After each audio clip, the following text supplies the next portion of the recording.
Hi friends, இப்போ நம்ம சிறகடி காசை பார்க்க போகிறோம். சிறகடி காசையில் எப்போ பாரு உங்களுக்கு வந்து கிச்சன் தான் மீட்டிங்ஸ் பாட்டாமா, ஏமா அப்படி பண்ணுறீங்க அப்படின்னு சொல்லிட்டு ஸ்ருதியும் நம்ம மீனாவும் ஜாலியாக பேசிகிட்டு இருக்காங்க. பேசிகிட்டு இருக்க கேப்பில் வாலண்டரியாக வராங்க. யாருன்னு பார்க்கலைங்க, நம்ம ரோஹிணி தாங்க. எப்போ பாரு வந்துட்டு அடுத்தவங்க மனசு நோக்கடிக்கிற மாதிரி பேசுறதே ஒரு வேலை.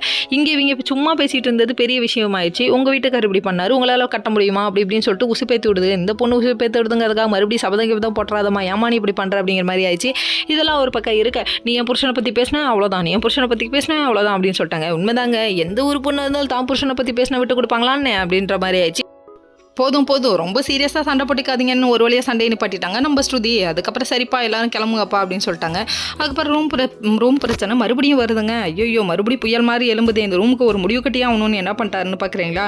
அதாவது அண்ணாமலை ஆளை கூட்டு வந்து எல்லாத்தையும் அளந்துகிட்டு இருக்காரு. எவ்வளோ ஆகும்னு பார்த்தா 5 லட்சம்னு சொல்லிட்டாங்க. 5 லட்சத்துக்கு இப்போ எங்கே போகிறது? இப்படியே நீங்கள் பட்ஜெட் போட்டு சேர்த்து வச்சாலும் 2 வருஷம் 3 வருஷம் ஆகும்னு சொல்ல சரின்னு சொல்லிட்டு இதை எப்படியாவது பூகமாக கிளப்பி விடலான்னு சொல்லிட்டு யார் கிளம்பி வரா?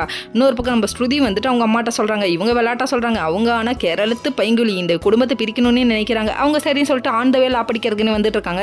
இது புரியாமல் வீட்டில் உள்ள எல்லாரும் என்னடா பண்ணுறதுன்னு ஒன்றும் தெரியாமல் முழிச்சிட்டு இருக்காங்க. ஏன்னா 5 லட்சம் காசு வேணுமே, என்ன பண்ணுறதுன்னு தெரியாமல் யோசிச்சுட்டு இருக்கும்போது அண்ணாமலை வந்துட்டு வீட்டை வச்சு வாங்கலாம்னு சொல்கிறாங்க. ஏன் அப்பா வீட்டை வச்சுலாம் இவங்களுக்கு வாங்கி கொடுக்க முடியாதுன்னு சொல்கிறாங்க. ஏமா இவன் நீங்கள் பெற்ற பிள்ளை தானம்மா இவனும், ஏமா இப்படி இருக்கு அப்படிங்கிற மாதிரி ஆயிடுச்சு. பெற்ற பிள்ளைக்கு ஒன்றா பாகுபாடு பாப்பியாமா அப்படின்னு சொல்லிட்டு நெருக்கு மண்டையில் கொட்டணும் நம்ம விஜயாவுக்கு.